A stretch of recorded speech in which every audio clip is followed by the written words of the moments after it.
ഏട്ടന് ഓട്ടിസം ആണ്. അപ്പൊ അതുകൊണ്ട് അപ്പൊ ഞാൻ ആൾക്ക് പാടി കൊടുത്തിട്ടുള്ള ഒരു പാട്ട് കൂടിയാണ് രാജഹംസമേ. എപ്പോഴും പാടി കൊടുക്കും, ഇഷ്ടമാണ് അത് കേൾക്കാൻ.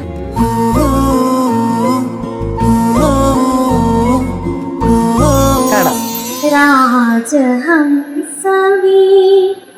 മഴവേ കൂടി സ്നേഹദൂവാൻ വരുമോ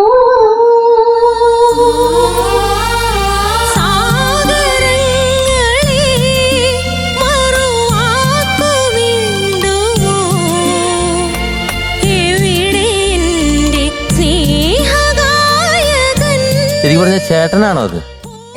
ഏട്ടനാണ്.